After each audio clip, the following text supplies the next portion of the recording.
السلام عليكم ورحمة الله وبركاته. مرحبا بكم في قناتي هيا نتعلم الأردية.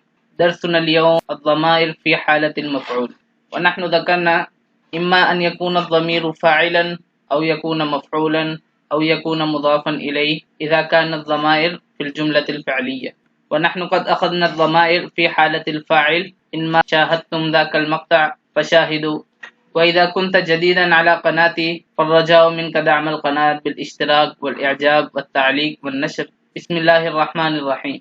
الثاني، إذا كان الضمير مفعولا. إذا كانت الضمائر تكون في حالة المفعول فتأتي هذه الضمائر حسب الجدول كما هو المذكور.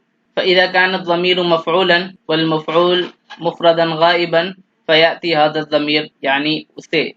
مثلا نقول ضربته، فهنا ضربت فعل وتو فاعل وهو مفعول ضمير، وهذا الضمير لمفرد غائب، فعندما نترجم فنأتي بهذا الضمير ونقول میں نے اسے مارا. فمے فاعل ونے علامة الفاعل واسے مفعول ضمير لمفرد غائب ومارا فعل. وهكذا إذا كان الضمير مفعولا لجمع غائب فنأتي بهذا الضمير انہیں ونقول میں نے انہیں مارا. انہیں مارا يعني ضربتهم. وهكذا إذا كان الضمير أو إذا كان المفعول مفردا مخاطبا فنأتي بتجه. مثلا ضربتك، فهناك مفعول لمفرد مخاطب، فعندما نترجم فنقول میں نے تجھے مارا أي ضربتك. وإذا كان المفعول جمعا مخاطبا، وهنا كتبت حاضر لأننا نقول في الأردية حاضر للمخاطب. فإذا كان المفعول جمعا مخاطبا فنأتي بهذا الضمير إما بتمہیں أو آپ کو. آذان الضميران للجمع المخاطب. مثلا نقول ضربتكم، فكم هنا ضمير في حالة المفعول، فعندما نترجم في الأردية فنترجم إما بتمہیں أو آپ کو ونقول میں نے تمہیں مارا أو میں نے آپ کو مارا. ومن المهم ذكره أن هذان الضميران أحيانا يأتيان لمفرد مخاطب إذا كان المخاطب معظما أو محترما، فنقول مثلا ضربتك فنترجم بهذان الضميران ونقول میں نے تمہیں مارا يعني ضربتك أو میں نے آپ کو مارا يعني ضربتك.